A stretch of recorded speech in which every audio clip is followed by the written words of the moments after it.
చూడండి, ఇక్కడ niche topic గురించి చెప్తాను మనకు. చాలా ఇంపార్టెంట్ ఇది. నిచ్ అంటే ఏంటంటే విత్ ఇన్ ఏ కమ్యూనిటీ గుర్తుపెట్టుకోండి.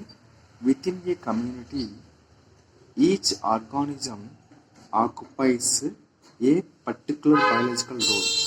Within a community each organism అంటే ఇప్పుడు ఇది కమ్యూనిటీ ఉంది. కమ్యూనిటీ లోపలనే ఒక జీవి ఉంది.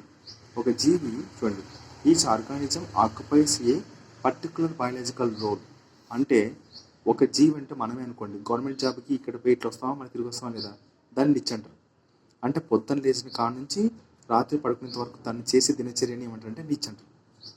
Each organism occupies a particular biological role or niche అంటారు.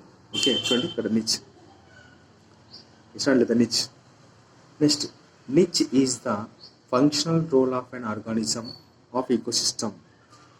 Niche is the functional role of an organism in an ecosystem.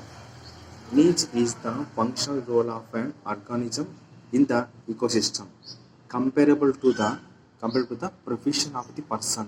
చెప్పా కదా, డ్యూటీ, ఒక పర్సన్ యొక్క duty as mention in the introduction. So niche describes the relational position of the species in its ecosystem. Niche describes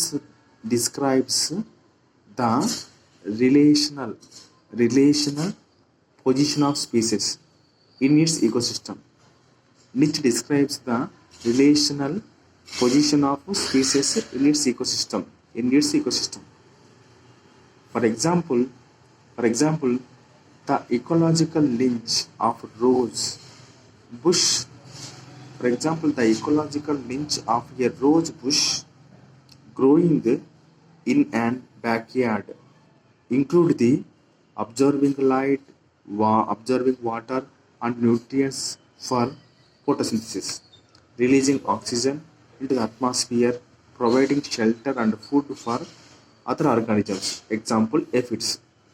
So in a short rose bush, in short అంటే క్షుణ్ణంగా చెప్పాలంటే the rose bush అనే ఏంటంటే producer అని చెప్పచ్చు. గుర్తుపెట్టుకోండి, short cut చెప్పాలనుకుంటే rose bush అంటే ఈజ్ ఏ ప్రొడ్యూసర్ అని చెప్పొచ్చు. అది వాడు చెప్పేది. మీరు ఇక్కడ గుర్తుపెట్టుకోవాల్సిందంటే niche is the functional role of an organism in an ecosystem. So దీన్ని ఎలా కంపేర్ చేసినంటే ఒక పర్సన్ డ్యూటీకి వెళ్ళి బస్ ఎక్కి మళ్ళీ తిరిగి వస్తుంది. సో దాన్ని నిచ్ అంటారు. ఇదల్లా ఎక్కడ ఉంటుంది? నిచ్ అనేది ఒక కమ్యూనిటీలో ఉంటుంది. గుర్తుపెట్టు, కమ్యూనిటీలో ఉంటుంది. సో కమ్యూనిటీలో ప్రతి ఒక్క ఆర్గానిజంకి ఒక నిచ్ ఉంటుంది. లయన్కి ఒకటి ఉంటుంది, జింక్ ఒకటి ఉంటుంది, జిరాఫ్ ఒకటి ఉంటుంది, అట్లాగా అదనమాట. అందుకే వాడు రోజ్ ప్లాంట్కి పెడతాడు ఇక్కడ ఎఫిడ్స్. సో రోజ్ ప్లాంట్లో ఉండేది ఏంటివి? Aphids producer. Okay, right. So ఇంతటితో మనకు టాపిక్స్ అండి. ఇది ఎన్వైరన్మెంటల్ టాపిక్ అయిపోయింది. తర్వాత హ్యాబిటేట్ మీడియం అర్థమైపోయింది. నిచ్ అంటే కూడా అర్థమైపోయింది. నెక్స్ట్ మనము దీనికి వెళ్తాం, ఈ టాపిక్.